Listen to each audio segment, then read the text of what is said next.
Okay, let's get started. Well, here's this old face again. She's back with you. Hello, everyone.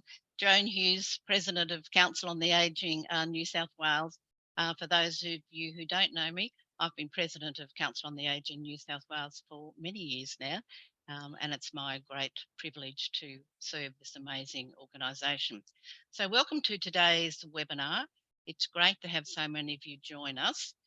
So far, I can see we've got about 95 people that have come in, so good. That's terrific. And usually we run these in the morning, so just excuse me if I keep saying morning, but it is actually the afternoon. So beautiful day here in Sydney. I'm looking out my window and lovely blue skies. So this webinar is about the Voice to Parliament. Just a little bit of background, I think, which is always useful to put our views and our survey and our research and our evidence in some sort of context. So in 2021, Council on the Ageing New South Wales did its yearly research. Now, we do it every year, and we do it because we want to know what older people think about their current issues, what things are happening in their lives that we can actually collect the information, the data, and send through to government, send through to the media. And very importantly, it often is the basis of what the content for these webinars are. So in 2021, the three things that older people told us, and we now have a database of 10,500 people. The numbers of people that respond to our surveys vary, but this one was around 3,000. And 82% of older people said that they believed that Aboriginal and Torres Strait Islander people should be recognised in the Australian Constitution. The other top issues for them in that particular survey were, I have to think now, climate change was one, and the other, affordable housing for older people. And we know that's a particular issue for people who are renting and a particular issue for older women in New South Wales. Our survey and our evidence was backed up by a Griffith University study in which the majority of Australians at this point, well, we're talking a couple of years ago now, majority of Australians supported First Nations voice to Parliament in some form. So we thought, well, maybe this is a useful piece of evidence to us, a message to us to think about how we could help inform older people who are on our database. And then, of course, we find out that there's going to be a referendum towards the end of this year. It is important to note that COTA New South Wales has determined an organisational position, but we also accept and we totally respect that there are other views regarding an Aboriginal voice to Parliament and constitutional reform. Late last month, we held a webinar featuring two panellists, one Indigenous woman from the Northern Territory who support the proposed changes to the Constitution, and another person who was interested in sharing issues to do with social justice and how we mobilise communities to support particular things that we think are important. It's very important that today we're going to look at proposed changes to the Constitution, and we want to see the other side in the sense of the argument or the position. So we've invited Warren Mundine, who's joined me, that you can see on screen, Warren Mundine AO, and he'll outline why he believes that the current proposed voice to Parliament is not the best way forward. Just before we get underway, it's important to understand that our webinar series, it's all about hosting conversations and matters that are important to older people in New South Wales and what has been identified, as I said, in our yearly surveys. We do not host debates. I encourage all of you out there to participate and ask questions, and you can do that through the chat or the Q&A function, and I'll be monitoring those. And after Warren's shared his information with us, I'll be gathering some of those themes, and Warren will answer them as best as he can. One comment about any information that you put into the chat or the Q&A function, I ask you to be respectful, and I ask you to keep your comments fairly short and succinct. So let's get underway. Before we get started, I would like to acknowledge the traditional custodians of this land, and their connections to land, sea, and community. Today, I'm on the Gadigal country of the Eora Nation as I'm sitting here in my little room in Sydney. I would like to pay my respects to elders, past, present, and emerging, and I extend that respect to any First Nations people, including Warren, who are joining us today. For those of you who aren't sure, COTA stands for Council on the Ageing. We are the peak organisation for people over 50 in New South Wales, and there's one of us in every state and territory, and there's also COTA Australia. We are a policy and advocacy organisation. We work with politicians, we work with policy makers, service providers, and the media to make sure that the views of older people are heard, not just heard, but they're acted on as well. Our webinars started, I was trying to think this afternoon, I think way back in 2020, as a response to helping older people stay connected during COVID. So we've covered all sorts of topics. You would be amazed at the sorts of things that older people tell us that they want to know more information about. And as I said, they're often based on what older people are telling us in our yearly surveys. We have run conversations about the Uluru Statement from the Heart. We did one just recently on how to avoid scams. And if anyone watched Four Corners last night, you can see the big issues that we have in our community around people being scammed. But sadly, it's a lot of the people that we represent, a lot of older people who have lost thousands and hundreds of thousands of dollars. We've done webinars on downsizing. That was a really popular one. A webinar we've done a couple of webinars on talking about death and dying, on health issues for older people. We've done one on sex and intimacy as we age. We did one last year on the financial security for women. So in order to do that, we're a very small paid staff. There's not many paid staff, and all of the board directors, we're all volunteers. But we also train and support a network of older people to provide independent and impartial information and guidance through a range of programs. We have a program called Older Men, New Ideas. We have community speakers, again, they're all volunteers. And we've just started a new service or a new service program called Pop Up Peer Information Hubs, where we're getting a presence, developing connections with people through through shopping centres, and our volunteers are sitting there having a chat to older people about what they would like to know and how we can refer them on to services that they will assist them in their older age. So just a few rules about these webinars, folks. Everyone except Warren and myself, all of you out there, you're on mute, and you actually can't unmute yourself because this is a webinar, it's not a meeting. After Warren does his presentation, and while he is speaking, you actually have the opportunity to type anything into that Q&A and the chat pardon me, the chat panel down the bottom of your screen. You can also upvote someone else's question if they're asking something that you would like to know. And sometimes our participants that come online, they'll answer questions that come up, and that's a good thing to do as well. We'll keep a track of them, and if there's any other resources that we can help you with, and then we'll attach those during the webinar, and also we'll attach them when we put the webinar up on our YouTube station. What else can I tell you? Oh, yes, I think I mentioned to you, if you're going to make comments or ask questions, please make sure they are respectful and to the point. This event is being recorded and it will be available shortly on our on our YouTube channel, along with all our previous webinars.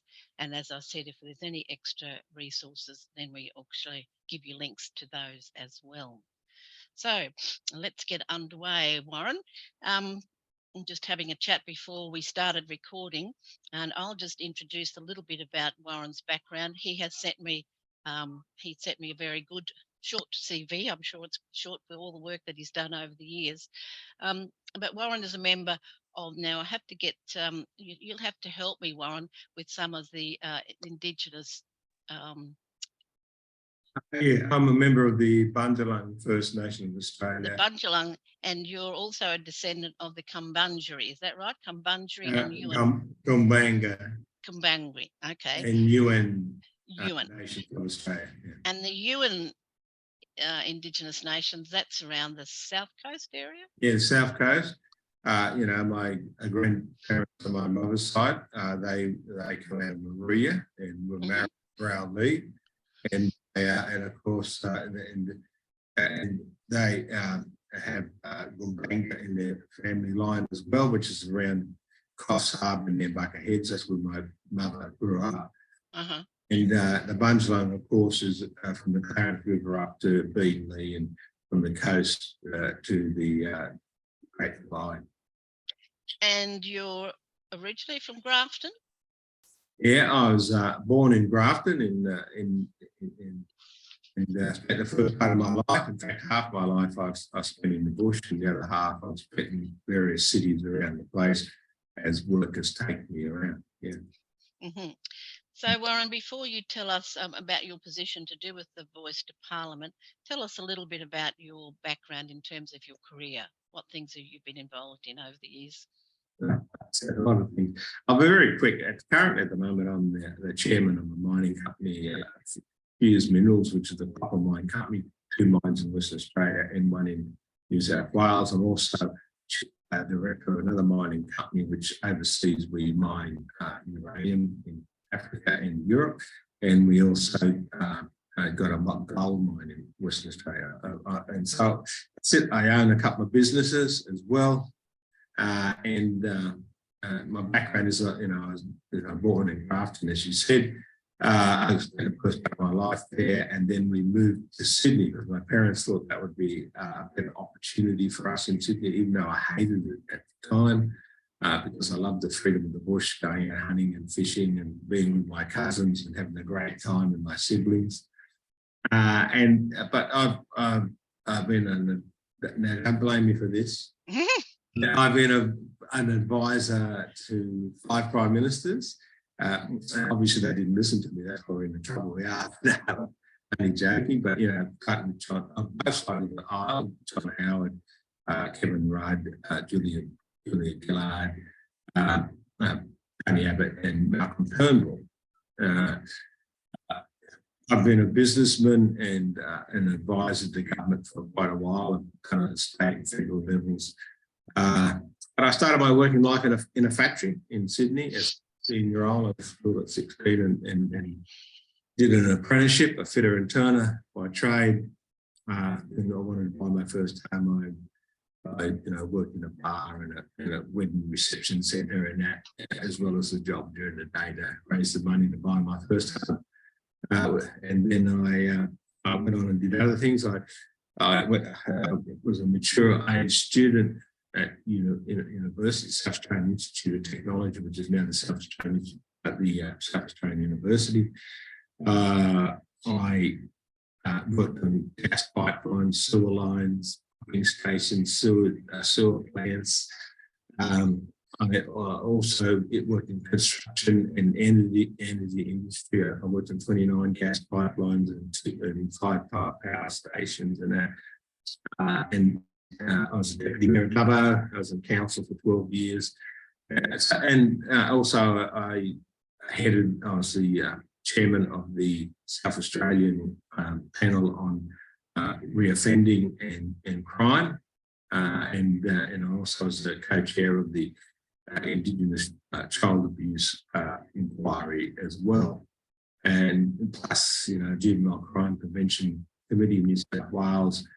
And so I've done quite a lot of things in my life, and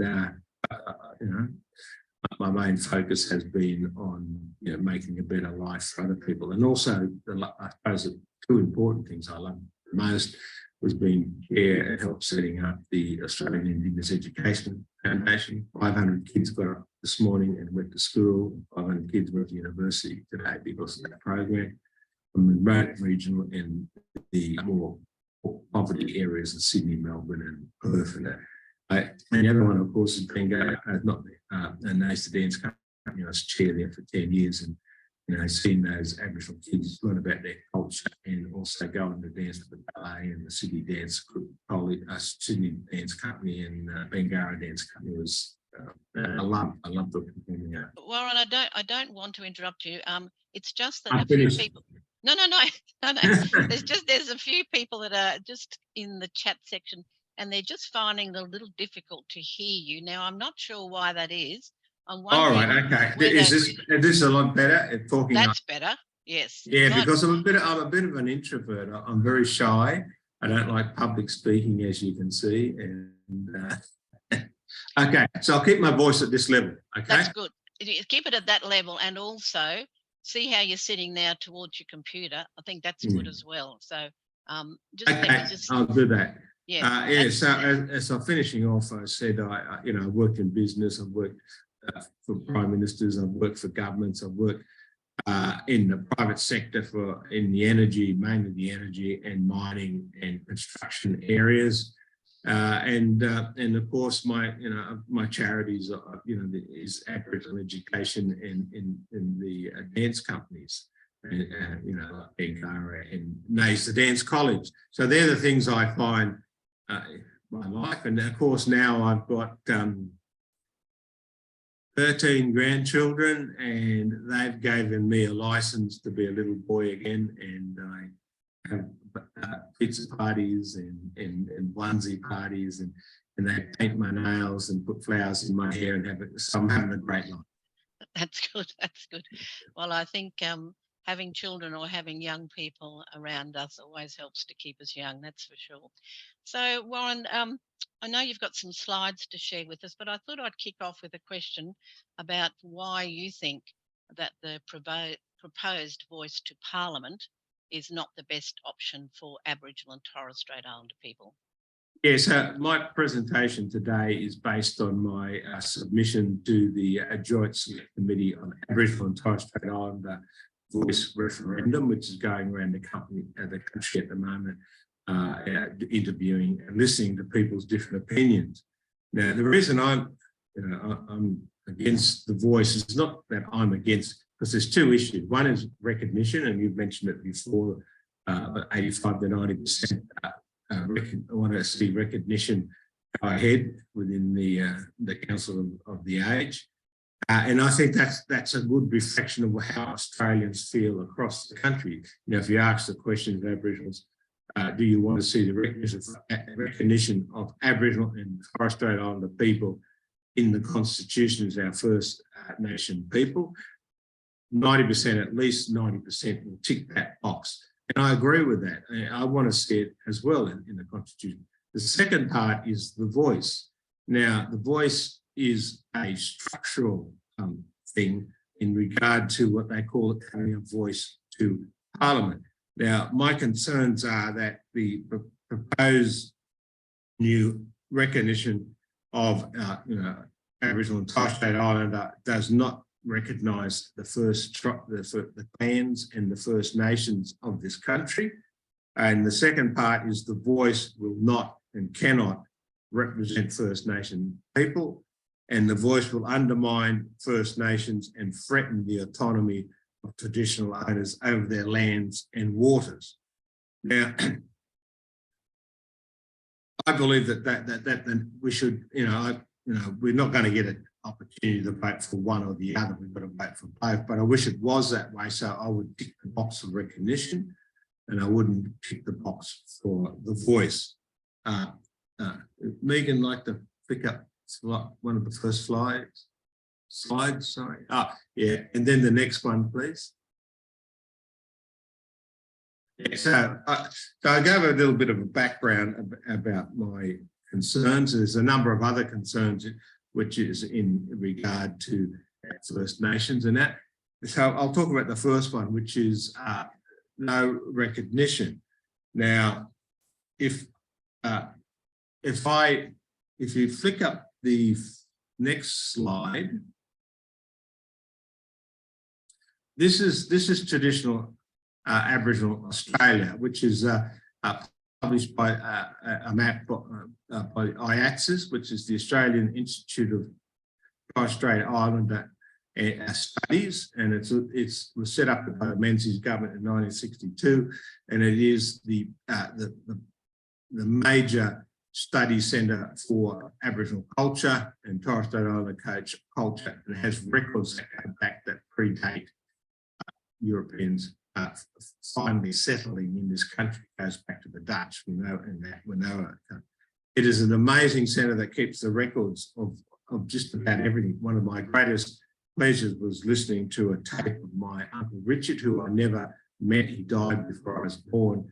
But listening to him talk in Bundjalung and then explaining what he said in English was just put a tear to my eye about that incredible cultural strength. Now, the proposal is to put into the Constitution, which say about that begins with, in recognition of Aboriginal and Torres Strait Islander peoples as the first peoples of Australia. I agree with that. But to me, it is not recognition of the first peoples. This is the recognition and entrenchment of Aboriginal and Torres Strait Islanders people as a race of people, and not a recognition of who we are and how we see ourselves. The proposed amendments to the Constitution set out are based on a false premise that Aboriginal and Torres Strait Islander people are one homogeneous group of people. It cements the view of Indigenous Australians as one race of people and will enshrine us as a race of people in that Constitution. We see ourselves not as one race of people, we are many nations. Aboriginal is a race, Bundjalung is a nation, and you can see how we operated pre and post-colonial Australia when you look at that map there. A nation of people, I say, now, so that's who we see each other. I call it, I'm a Bundjalung person. I do not and unable to speak for Yolngu people, Nyungar people, Wiradjuri people, or whatever, because that's their country. They own their country, they own their culture, they own their language. And all those other communities are allowed to talk for my country. And so we are, and not be able to talk for my land and my culture and my language. So if you look at the Aboriginal and Torres Strait Islander Australia map, it is made up of many different and distinct groups, each with their own culture, custom, language, and law. They are the world's oldest surviving cultures, cultures that continue to be expressed in dynamic and contemporary ways. Now you look at that map and you can see how many different groups are across Australia and how they how they are strong about their culture and their beliefs. Each of the different coloured areas in the IATS's Indigenous language map represents a distinct group of people united by common descent, history, culture and language, inhabiting a particular state or territory, a nation of people. Language is one of the principal ways of identifying a nation of people, because in order to share culture and territory, they must be able to communicate with each other. And this is, and Australia's First Nations have been formally acknowledged with the High Court decision recognising native title with the Native Title Act 1993. When this Act refers to Aboriginal and Torres Strait Islander peoples, it is referring to us as a race of people. I do not see my nation, the Bundjalung, Gumbaynggirr, and Yuin nations mentioned in the text of that new chapter in the Constitution. The proposed amendments and the proposed voice outlined in this bill are also premises on an assumption that one body can speak for all Aboriginal and Torres Strait Islander people with one voice. There is no contemporary confirmation that members of the voice could have differing viewpoints, that there could be a disagreement between its members, or that multiple conflicting representation could be put forward by its members. The Constitution says that the Houses of Parliament make decisions by majority vote, and therefore expressly acknowledge that all not members of Parliament will agree. Other bodies mentioned in the Constitution, such as the Executive Council and the High Court, are concepts rooted in hundreds of years of precedents, long-standing principles of common law and the Westminster system, which guides us to how these bodies make decisions, but not everyone on those bodies agree. But the voice has no procedures and comparisons from which any principles can be derived, and it is not spelt out in the proposed new entrance in the Constitution. This bill does not even contemplate that members of the voice could even have a difference of opinion, as if the race of people whom the voice will speak must have a uniform view on all matters. No other groups of Australians have unelected bodies enshrined in the Constitution that can purport to speak on the behalf to the entirety of Parliament and the Executive with a presumed uniform opinion. It is proposed that only one race of people, Aboriginal and Torres Strait Islander people, be treated in this way.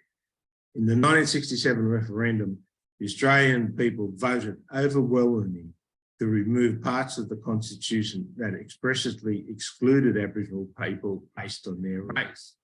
These amendments gave Aboriginal and Torres Strait Islander people equal treatment under the Constitution.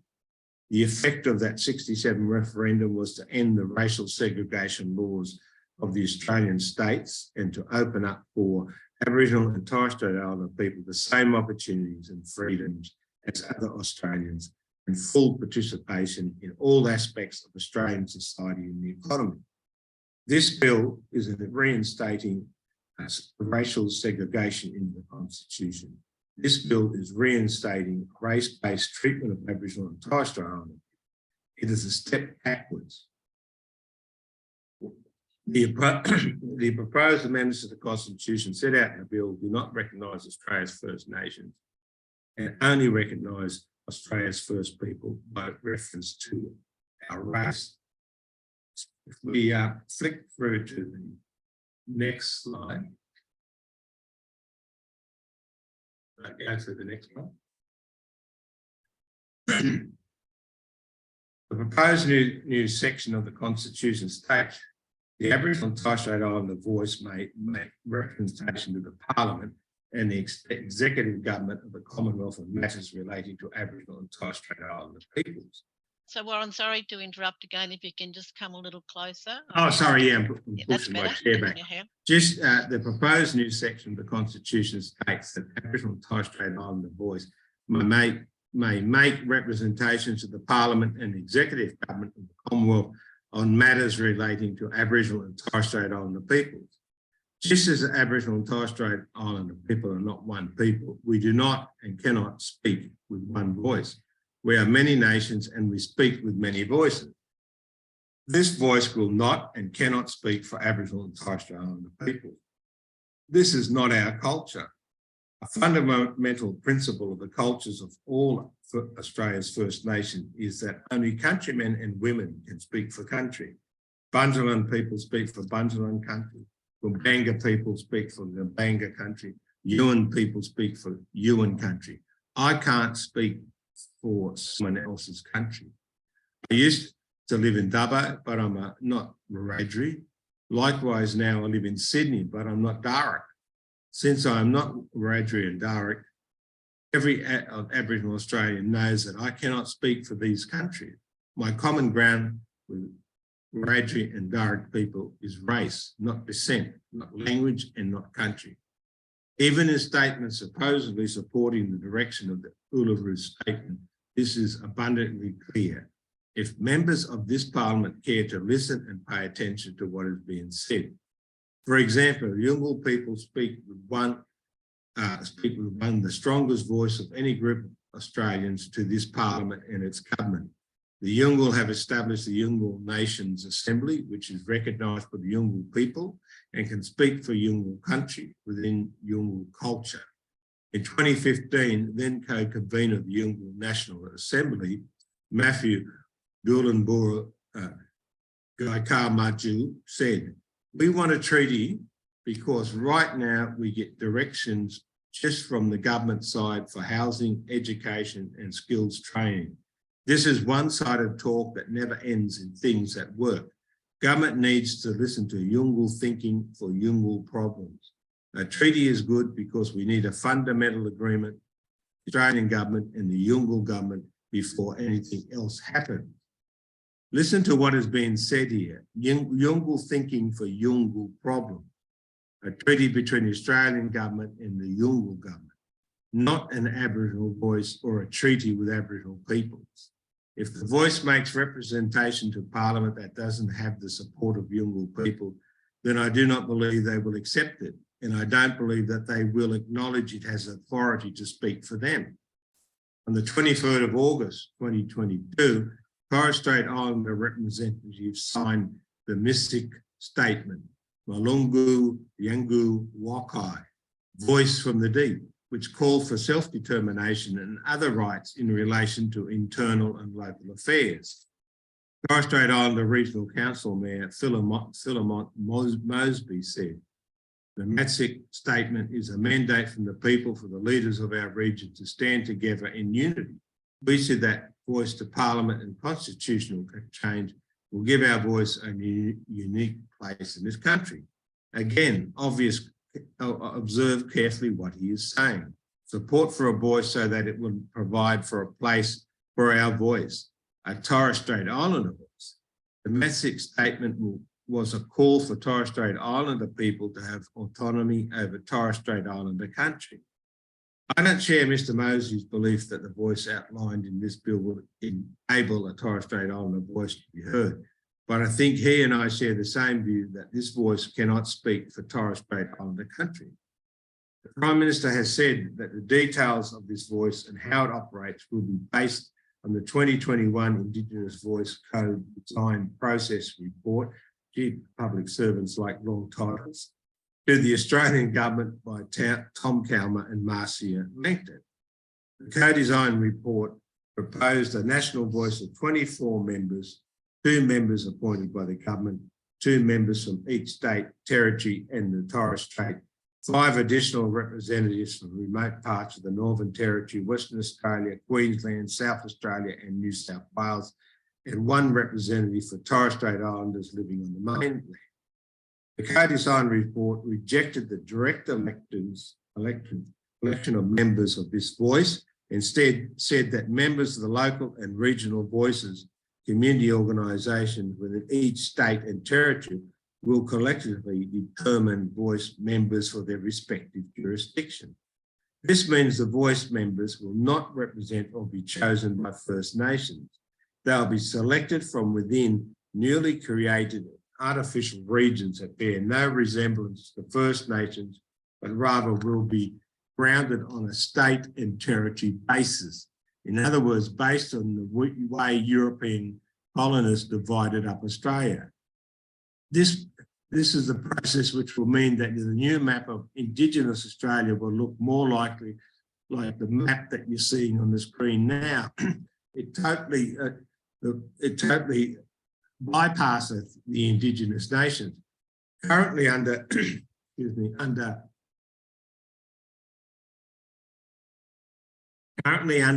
under native title and land rights laws, the traditional owners are the voices and speak for country.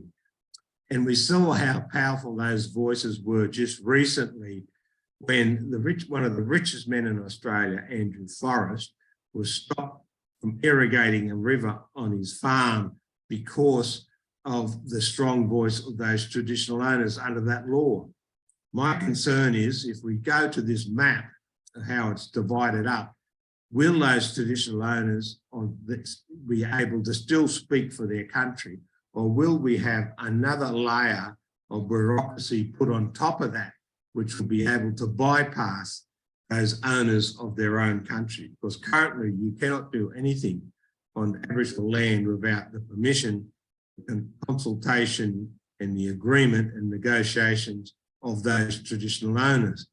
Will that mean that all that third parties need to do is go to the voice, lobby them, and they will make recommendations to the government, and that will then take the power away from the underlying First Nations we saw in the previous slide. Undermining First Nations, I believe the voice will empower people to speak for country who don't have authority to do so. The voice will be enshrined in the Constitution. The rights of traditional owners on their own countries will not. The voice will therefore have structural primacy over organisations representing traditional owners, like the Yolngu Nations Assembly. In the 1970s and 1980s, governments around Australia passed land right legislation, starting with the federal Liberal government passing the Land Rights Act in 1979.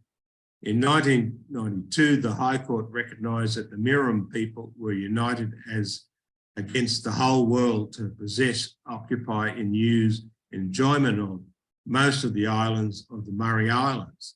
In doing so, the High Court rejected the idea that lands of Australian continent were terra nullius and lands belonging to no one when European colonisation occurred in 1788.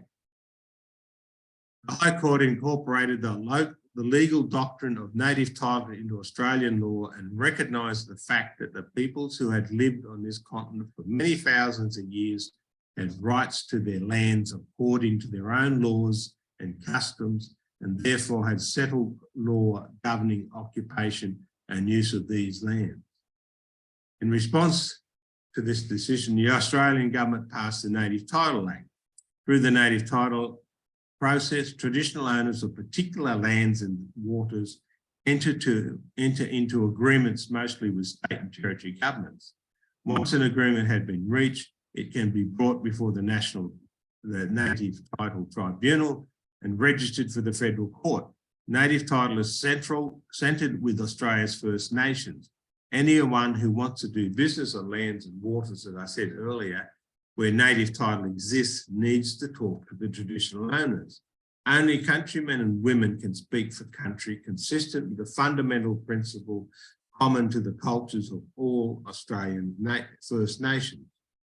Traditional owners, like human beings, don't always agree on everything. Within traditional owner groups, there will be differences of opinions, and there will be a governance structure and closely supervised rules for how traditional owners make decisions. When a traditional owner group makes a decision, there will invariably be someone who didn't agree.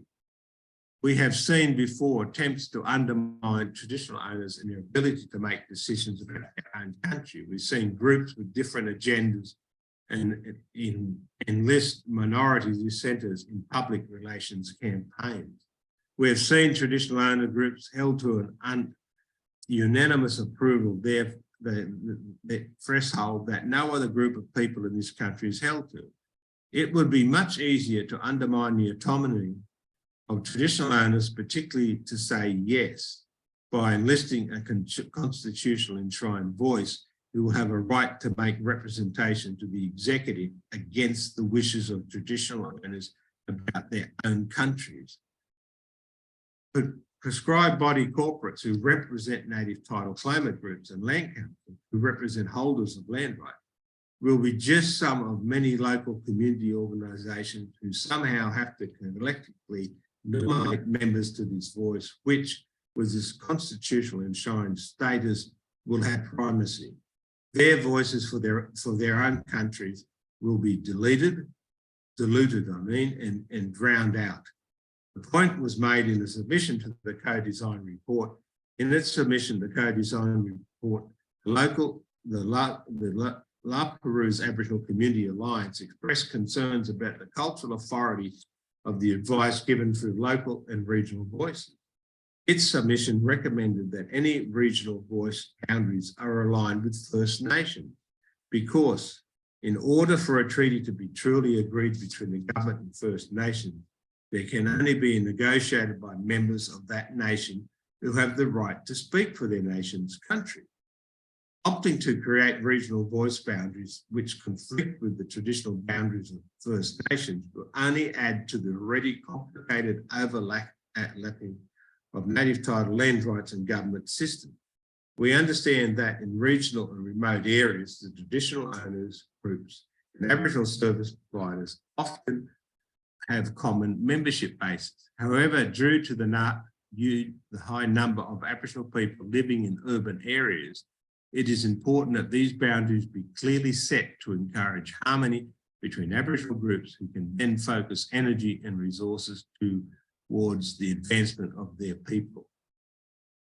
The Nyanyak Jara Council, based in central Western Australia, is the principal governing organisation of the Nyanyak Jara lands of around 2,000 Nyanyak Jara people, Pintabee people and Pitjantjara traditional owners living in 12 member communities across Western Australia.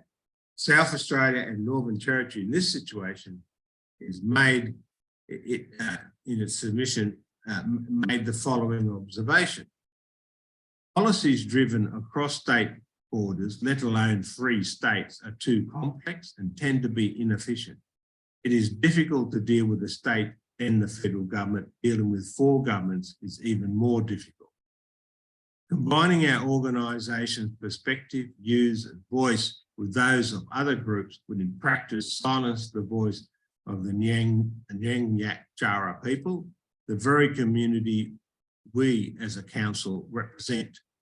To ensure the Nyanyak Jara people have a representative voice to government, our voice needs to be undiluted in other words, direct. The council is a voice from the Nyanyak Jara lands. It has been for 40 years. It is widely accepted as doing. In this time, we have worked with multiple Australian federal governments under a series of 10 prime ministers. However, our experience in dealing with governments is that no one is listening. We are not heard. The proposal to create 25 to 35 artificial indigenous groups, including across state borders, will further exacerbate this problem. There is a real risk that distilling voices from 500 Aboriginal clans into a collection of regions will effectively nullify authentic indigenous voices, rendering them meaningless, allowing governments to claim they have consulted indigenous people. Yet we know from the final co-design report that the regional voice boundaries will not align with First Nation groups and will not primarily align to the colonial structures of state and territory borders. The final report of the parliamentary inquiry in the Jangpeng Gorge destruction stated that free, prior and informed consent is a core principle of the UN Declaration on the Rights of Indigenous People, and that stakeholders throughout this inquiry have pointed to it as a critical principle that must be enshrined within Australia's Aboriginal cultural heritage legislation and related practices. Yet the co-design report rejected the UN Declaration of the Rights of Indigenous People as a framework for triggering the voice consultation requirements, stating that this would create a complex system requiring specialist legal and expert advice on every proposed law, creating whole of government processes with the potential to slow down the legislative development processes and passage through Parliament. I have no doubt that this is true, but this shows why the voice is so flawed. Through the native title and land rights system, major projects do go through a detailed consultation process with traditional owners who have the benefit of specialist legal and expert advice in seeking their consent. But the voice, which will not incorporate the free, prior and informed consent in its design, will have primacy as a representative body for matters concerning Aboriginal and Torres Strait Islander people because of its enshrinement in the Constitution, which traditional owner rights do not have. I therefore believe that this voice in the proposed new constitution set out in the bill will undermine Australia's First Nations and threaten the autonomy of traditional owners over their own lands and waters. Additional comments. This is the only opportunity for Australian people to present their views to Parliament on the voice. I therefore take this opportunity to place on the public record my concerns about claims that First Nation people are overwhelmingly demanding a constitutional enshrined national voice as outlined in the bill. At the first hearing of this joint committee, I heard one witness say that the proposed bill results from the most proportionally significant consultation process that has ever been undertaken with First Peoples. The evidence does not support this. Uluru Statement was adopted at a gathering of just 250 delegates at Ulara Resort over 4 days. During the convention, some delegates walked out with a spokeswoman saying, "It's not our dialogue, it's a one-way conversation." Every time we try and raise issues, our voices are silent. Delegates were selected from a series of dialogues that had been held over the previous 6 months, according to the Referendum Council. There were 12 dialogues in the Torres Strait Islands, Brisbane, Adelaide, Ross River, Cairns, Melbourne, Sydney, Perth, Darwin, Dubbo, Broome and Hobart, plus an ACT informative day. The Ulara Convention itself was the 14th session. Over half of the 13 sessions before the Ulara Convention was held in capital cities, yet nationally, according to the 2021 census, only 37% of Aboriginal and Torres Strait Islander people live in capital cities. In the Northern Territory, it's only 24%. Over half the delegations were held in locations where most Aboriginal and Torres Strait Islander people did not live. Attendance to the dialogue was by invitation only, which the Referendum Council says ensured each dialogue was deliberate and reach consensus on the relevant issue. I interpret this to mean dissenting views were not encouraged but intentionally avoided. Meetings were capped at 100 participants, with 60% of places were reserved for First Nation traditional owner groups, 20% for community organisations and 20% for key individuals. The Referendum Council also said it worked in partnership with a host organisation at each location to ensure the local community was appropriately represented in the process. No other information is provided, including whether the attendees made up 40% of community organisations and key individuals had to be Aboriginal or Torres Strait Islander, or the identity of those host organisations who are arbiters of local representation, what constituted appropriate representation at all. Even if every attendee was an Aboriginal or a Torres Strait Islander person, that makes for 1,300 people out of over 500,000 Aboriginal and Torres Strait Islander Australians aged 15 years or over, or only 0.25%. Prior to the convention, the Referendum Council released a discussion paper and invited responses from it, which had up to 700 on its website. These responses could be submitted by anyone, whether Aboriginal or Torres Strait Islander or not. Most responded to a preset of questions of a random sample I reviewed. I saw a number opposed the voice. I've also heard it said that the consultation process for the co-design report indicated great demand for this constitutional amendment by Indigenous Australians. But again, a look at the detail, this does not support that claim.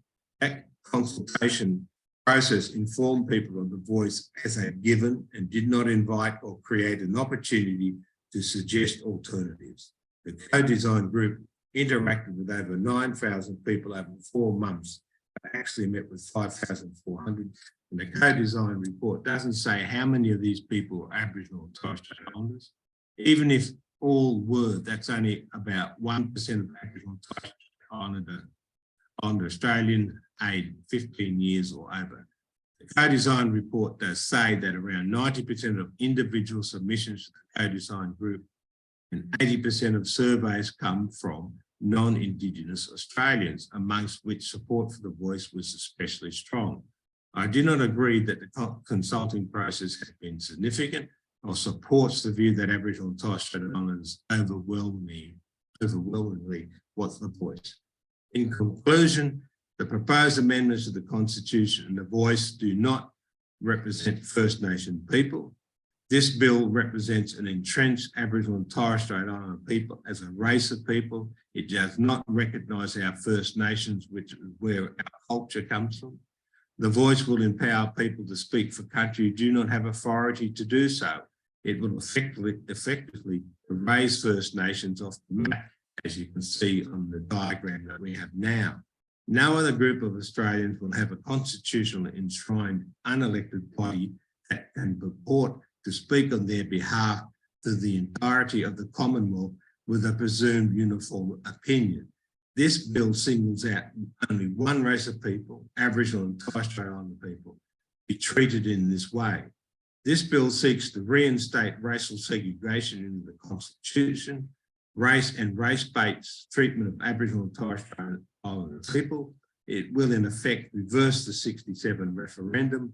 Traditional owners should be their own voice for their own nation and country. A national voice cannot speak for their country.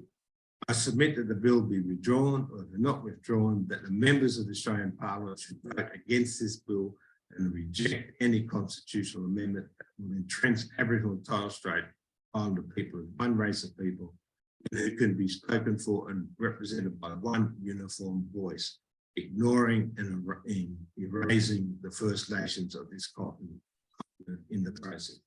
Thanks for that. I'm finished on that one. Okay. All right, Warren, thank you. I guess some people have made some comments about the presentation, but we understand that it was your submission and we understand the reasons why you read it. But we want to now try and make this last session, and we've still got about 20 to 25 minutes, and we'll have a look at the comments that have come through the Q&A section. And I'm just going to summarise a couple of things here. There's been a few questions around the structure and the structure of the voice. And my understanding is that it hasn't really been decided, even though you made comments, which is absolutely correct, around the co-design. I suppose there's a couple of questions that have come through to say, what is your view of the voice compared to, say, what the PM is saying? And even though I've heard so many comments about it's going to be local people feeding into maybe some sort of state bodies then feeding into some sort of national body. So it's from the people themselves in their own communities speaking to maybe another level, then speaking to another level, but none of that's been determined. And my understanding is it won't be determined unless there is after the referendum. So just say the referendum gets up and it's a yes. So then the Parliament of the day, so it is Albanese's Labor government, have to then design on what the structure of the voice is going to look like. And that's, a few people are a little bit confused about that, but my understanding is the structure of the voice has not been confirmed. There's lots of discussions now every day about where the representation is going to come from, how that's going to feed into the different layers to get through to get some action happening for Aboriginal and Torres Strait Islander people. What's your view of the structure?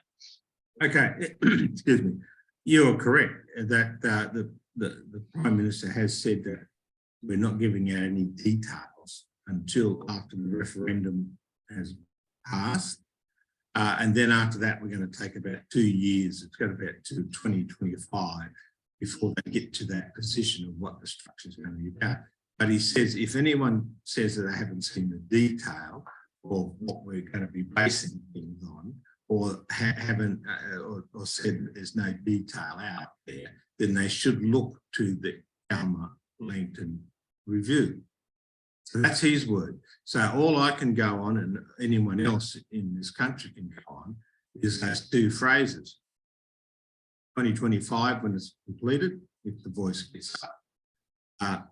And it will be based on the Langton review. So I went to the Langton review and I hired a person who's an Aboriginal woman. She's a PhD graduate. She spent 3 months going through that document, and I spent the last month going through that document. And we come up with what is said in that document. And two of those things, we have a five-part series on them. In the Australian, the first 2 went out last week, one during the week and one in the Inquirer in the Australian. This week, 2 next week, I should say, there's 2 more coming out. And then the conclusion will come out on our interpretation of that CALMA Langton review in the Inquirer following Saturday. So that's all we can go on. And that's what the Minister, Linda Burney, has said. She said, if you want to know about the details, it will be based on the CALMA Langton review. So that's all we can do at this stage, just look at the CALMA Langton review. So yes, he did say things won't be determined until after the yes vote gets up, the constitutional change is made, and then we'll put the structures in place. And then the second part of his sentence goes, well, if you want to know more about the details, then go look at the CALMA Langton review. So that we did, and that's what we get. That's where we got all that data. Okay, thank you. There's been some comments also about the Uluru Statement from the Heart. So folks out there that don't know about that, Warren went through the process. Not all Aboriginal and Torres Strait Islander people were invited. Was it representative? Well, there's lots of people that say that it wasn't. But we've put a link to the Uluru Statement from the Heart in the chat. So have a read of it. It's a powerful statement. I guess there's a couple of questions, Warren, that have come through to say that if it is difficult to get people from different nations to sit down and talk on behalf of their people, and you're mixing with another group that maybe disagree, how do you think the process in Uluru worked well or not worked well? Because there were people from all sorts of nations in that you showed us in your first map, and some of them obviously sat down and got on and worked out what they could agree with about, and that was formed part of the statement. So there's a couple of questions that have come through about that. So your comment That's about true. how that. So yeah, but my questioning of the representation goes back further to the selection of the 250. When you go back through the referendum council report, they actually say it in all the words I just read are not my words. They're the words of the review, the CALMA Langton review, the Prime Minister, the Minister for Indigenous Australians, Linda Burney, and the referendum council. Now, in the referendum council, they actually spell out how they selected the delegates that go to Uluru, and the delegates was by invitation to a number of dialogues, about 12 dialogues around Australia. And from that dialogues, they chose the 250 to go to Yalara Resort and discuss what they were going to come up with as the Uluru Statement from the Heart. And so what they've done already, and they say the reason they only invited certain people to those dialogues was because they wanted a consensus, and they wanted to be able to have everyone agreeing on what they wanted to do. To me, I've been in the Labor Party and I've been in the Liberal Party, and that, to me, if you only invite certain peoples to a dialogue, that's not a dialogue. You need to have dissenting views. You need to have the wide range of people to be invited to those dialogues. So from my concern is that it was a flawed process from the beginning, so that not all Aboriginals were allowed to attend those dialogues. And so I was not invited, and there are many thousands of other Aboriginals who were not invited to those dialogue meetings. And so to me, it's a flawed process where people a wide range of views were not added to that conversation. And the reason there was a walkout at Yalara Resort was because people, when they got there, they said that they were telling us this is what it was going to be, and they did not want to agree with that. Well, just based on those sort of challenges that organisations have to get people together to try and come up with something that's going to change the lives of Aboriginal and Torres Strait Islander people, it's very complicated, and and we Oh, understand. yeah, no doubt We about understand all that. But I think this is quite a Mm. good comment, Warren. This has come through one of the people online and says Warren's argument assumes that Aboriginal and Torres Strait, I'm just reading it straight from what he's written, Yeah, Aboriginal, yeah. hers, sorry, Aboriginal and Torres Strait Islander communities are not capable of determining representatives for each region state that will feed into a national body. However, this person's point is this is not the case in Victoria. Victorian First Nations Assembly, as a statewide representative organisation, has spent the last 6 years having community conversations to Yeah. determine their statewide representative structure of Aboriginal of Aboriginal nations, organisations, native title owner groups, and other groups that incorporate all of the unique nuances across that particular state of Victoria. They now have determined a representative structure as well as the rules for who and how they are elected and how they will speak to government, etc. They have done this work already, and apparently they're about to hold their first formal elections. I suppose any comment about your insight into how that's developed in Victoria? Look, we're different on views on this. Megan, the IT person, can she put up the seventh slide, those two maps next to each other?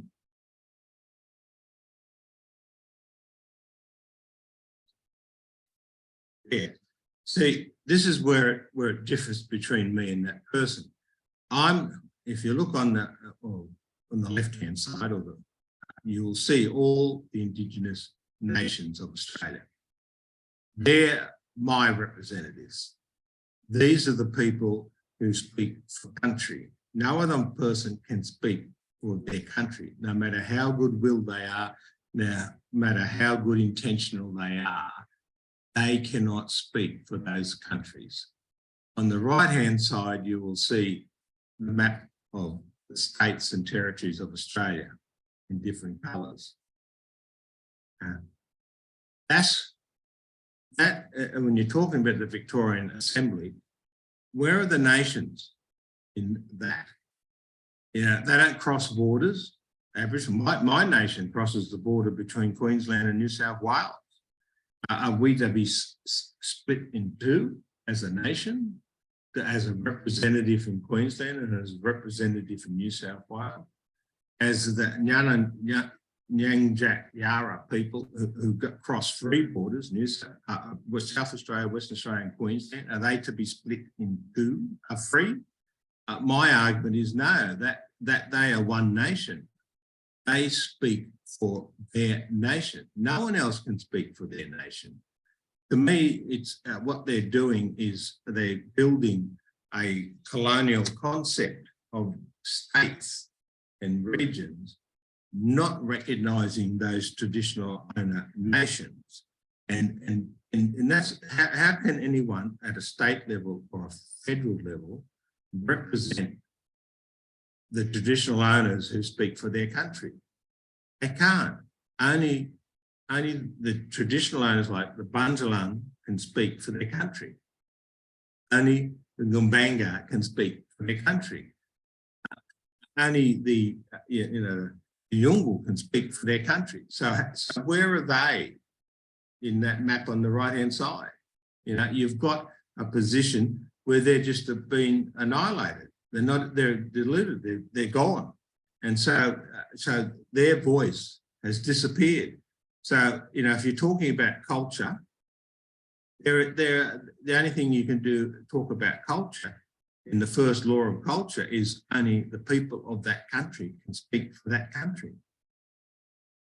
It's a very simple concept, and it's been there for 60,000 years.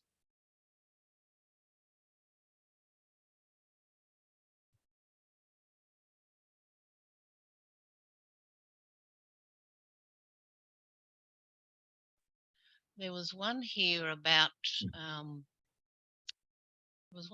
equality that I thought was an interesting comment. Let me just find it. I think it's talking about, we all live in Australia and we all should be treated equally and we all have the same rights basically that was it. I still can't find the exact words, but I think that was the issue of the comment. I guess from my perspective of working with Aboriginal organisations and working on reconciliation plans, we all have to take some responsibilities. Non-Indigenous people, Indigenous people, organisations, governments, that we haven't really narrowed the gap the way that we would have hoped. And we're all very aware of the statistics, I guess.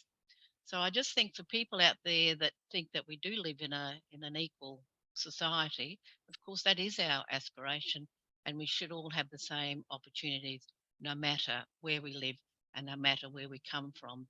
But of course, Warren, I'm sure you would agree that it's not really good enough, especially an organisation like Council on the Ageing to represent older people, that we know some of our Aboriginal Indigenous members live 15 to 20 years less than our non-Indigenous peoples.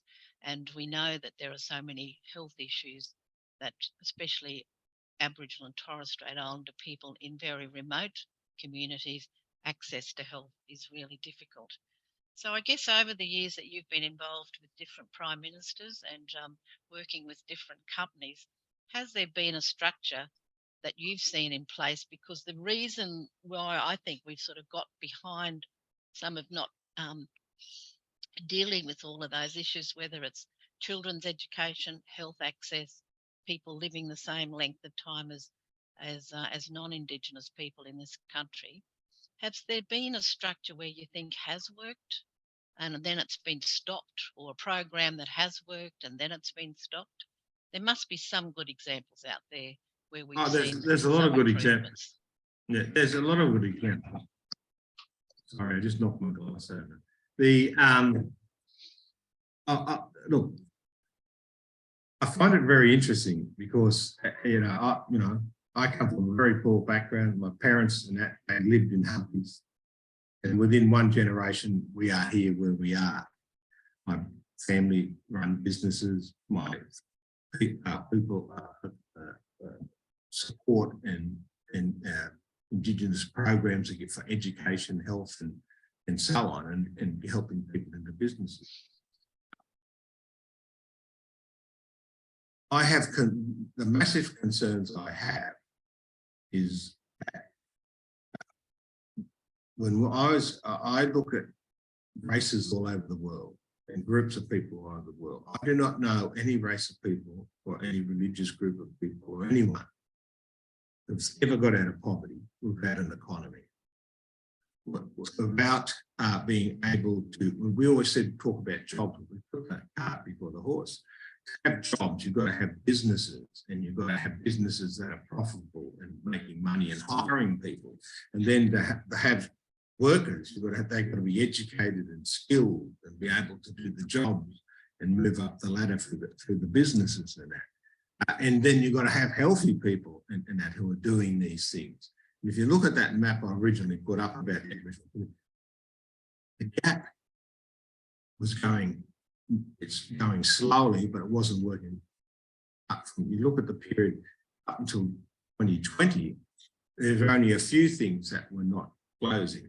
And there are other things that were on track and getting close to closing. Since 2020, we've gone backwards. And you saw the latest results now where there was virtually none of the closing the gap figures were close. And so we've gone backwards in this space. The reason I believe that we're moving in the right direction is very simple.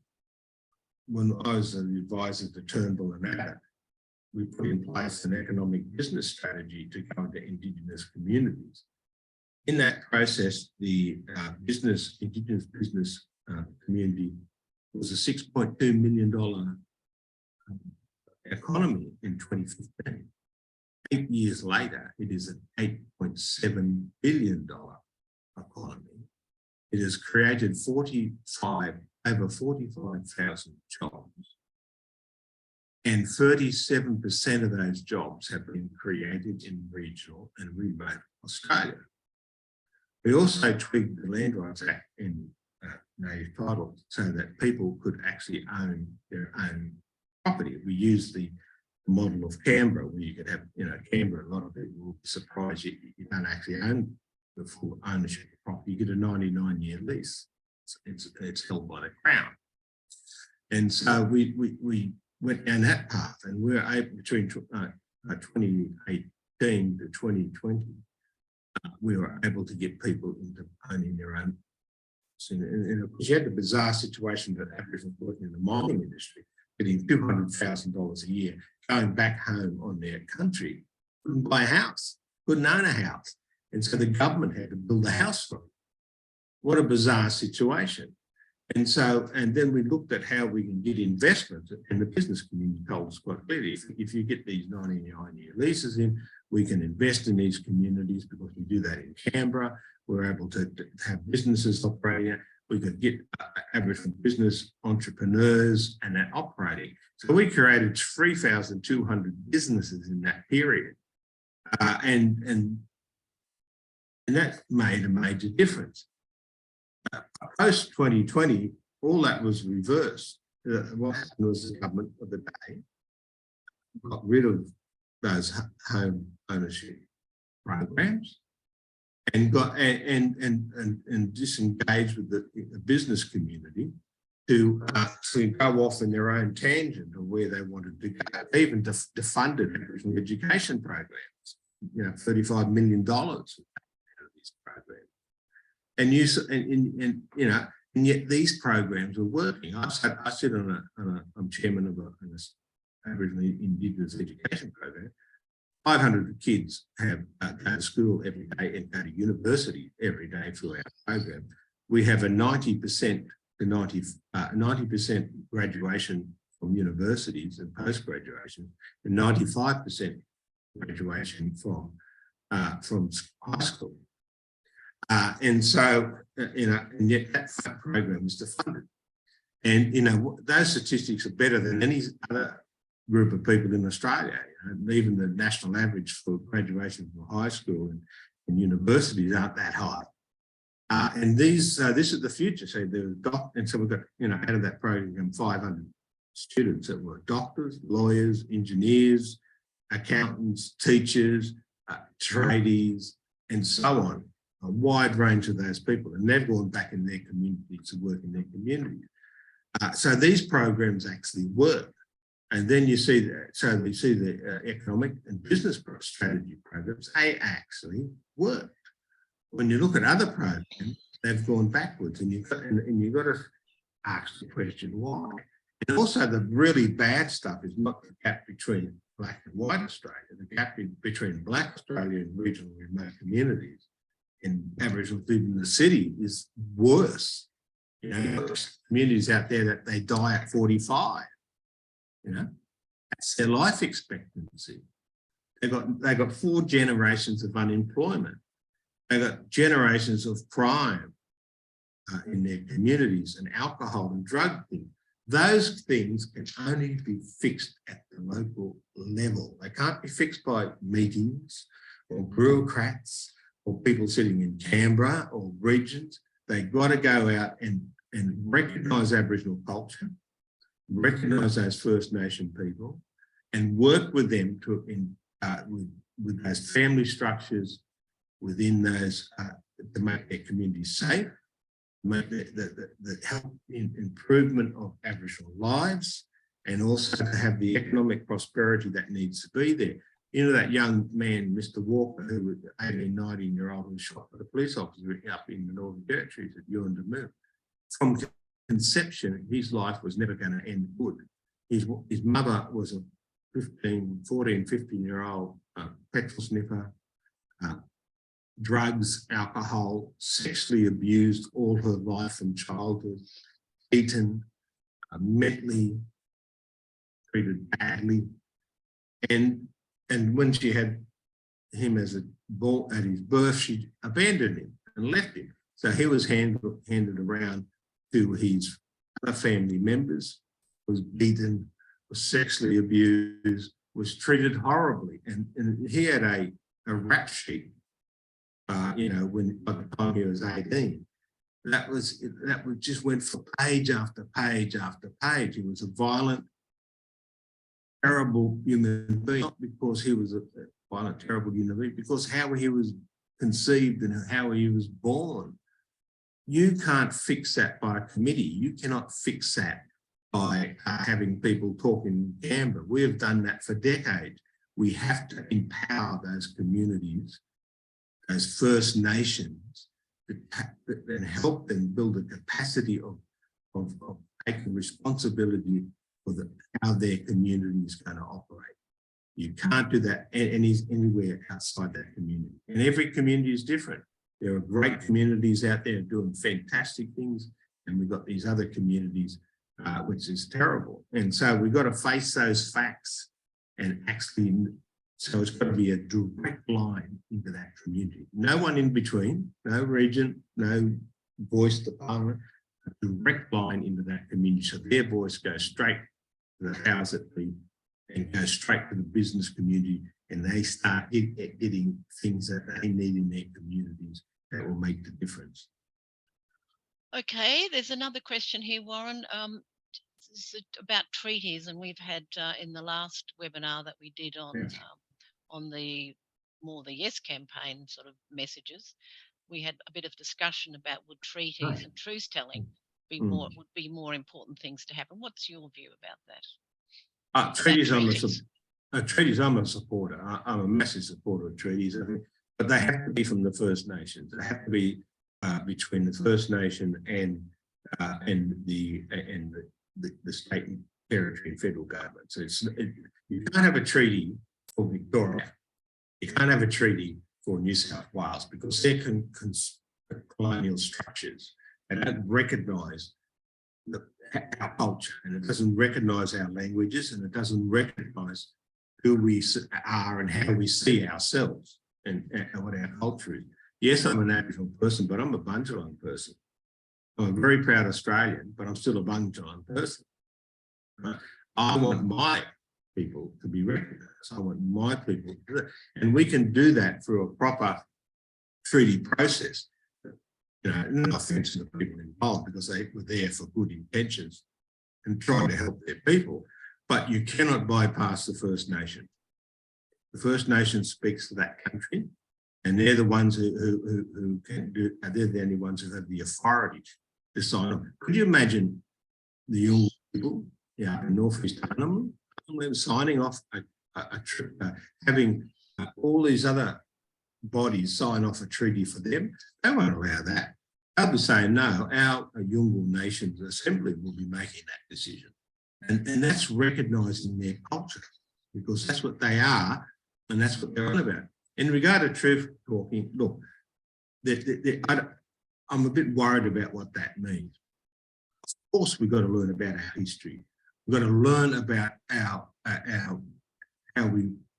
this nation was born, and and all the issues and everything that was involved in that process.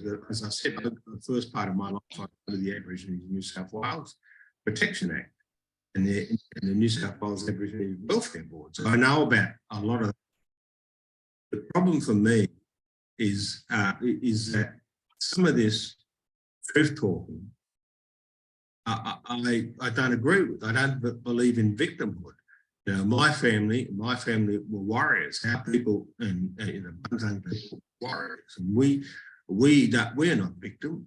We take responsibility for who we are. We take responsibility for our language, for our culture, and everything, and we take responsibility for our individual behaviour. So if we break the law, then we are punished. If we are able to set up a business, and we're expected to hire Aboriginal people and help them train Bundjalung people, and that's where we come from. And this is why you hear the name Mundine. It's been a very successful family because of that. You know, in a wide range of areas. So this idea that someone, that another body can actually speak about our history and speak about and speak for us when it's our country, not their country, is alien to us. It's not our culture. No one can speak for our country unless it's us. Well, that's probably a very good message, Warren, to come to a conclusion, I think, for this webinar. But stay with us. We've just got a few more things to talk through. But firstly, I would like to thank you sincerely for sharing your knowledge and your position and your experience. Like any democratic process, we have people in the chat who've said you have helped them understand it more and they know how they will vote. And some of them will vote no, and some of them will vote yes. From your presentation. And we need to respect. This is one of the things I want to put across. Absolutely. We need to respect that. We don't need to have some of these vitriolic things that you see some idiots on the sideline do. We need to keep, because a lot of people on the Yes campaign are friends of mine. A lot of the, Karen, my niece, is the CEO of Reconciliation Australia. I love her. We all love each other. And we need to operate on that level and not let people hijack this and turn each other against each other. We must stop that from happening.